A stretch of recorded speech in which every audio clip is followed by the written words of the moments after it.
ও দাদা ও বৌদিরা, কি খবর তোমাদের? তোমরা কি শুরু করে দিয়েছো? কি বলছে? তোরাই তো আগে শুরু করলি বে। তোমরা বলছো আমরা নাকি ভিখারি, তোমরা নাকি আমাদের খেতে দাও, পড়তে দাও। ঠিকই বলেছে। টাইটেল আর থাম্বনেল দেখে বুঝতে পারছো কি হতে চলেছে। চলো শুরু করি। আর সম্পূর্ণ ভিডিওতে দেখার অনুরোধ রইল। আজকে তোমাদেরকে দেখাবো বাংলাদেশ তোমাদেরকে কি দিয়েছে আর তোমরা বাংলাদেশকে কি দিয়েছো। তোমাদের সেলিব্রিটি মানচুদা, সে নাকি বাংলাদেশে এসে বাংলাদেশের তরুণী বিয়ে করবে। বাংলাদেশের তরুণীদের কি এতই আকাল লাগছে? আকাল লাগেনি, আকাল লেগে গেছে। বয়কটের চোদনে পেঁয়াজের দাম 60 থেকে 180 পার হয়ে গেছে। এরকম পাকিস্তান চলে গিয়েছে, একটা দাঁত চলে গিয়েছে চায়নাতে। এরকম একটা ছেলেকে বাংলাদেশের তরুণীরা কি মেনে নিবে? এই অশিক্ষিত গরিব ফকিনীরা বাংলাদেশ নিয়ে প্রথমে এই আরে জাইরো জাইরো, এ মাল কোত্থেকে আইলো? একসঙ্গে 3টে গালাগালি দিল। তেরি মা কি ভোসরি বালো।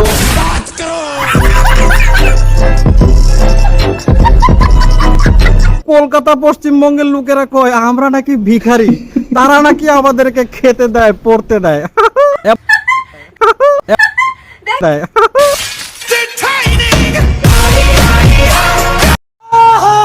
এবার শোনো দাদারা, আমরা তোমাদেরকে কি কি দিয়েছি।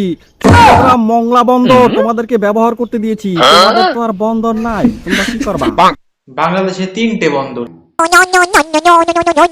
আর ভারতে 13টা বড় বড় আর 200টা ছোট ছোট।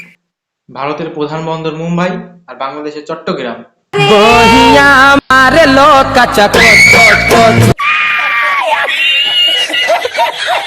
আমরা এই যে ত্রিপুরা রাজ্যের, ওরা তো অবহেলিত, অনেক দূর দিয়ে এদের ঘুরে যেতে হয়। আমরা বাংলাদেশের মাঝখান দিয়ে তোমাদেরকে রাস্তা করে দিয়েছি, তোমরা যে কোনো সময় আইতে যাইতে পারো। কি বলছে বে? রাস্তা করে দিছে? চাচার মিথ্যে কথা যা হাল, এ তো জায়েদ খানের আর এক ডুপ্লিকেট কানাসুদা মাল।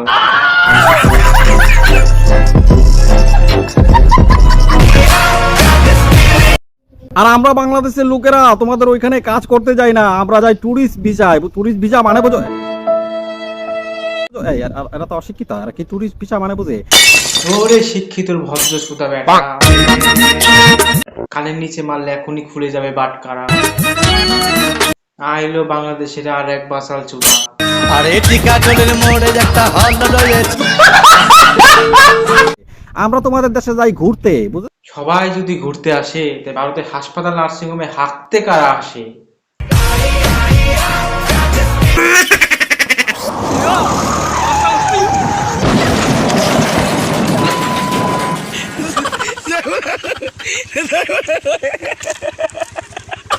দেশের প্রতি যদি একটু ভালোবাসা থাকে তাহলে সাবস্ক্রাইব আর ফেসবুক থেকে ফলো চাই, সাথে লাইক শেয়ার কমেন্ট অবশ্যই চাই।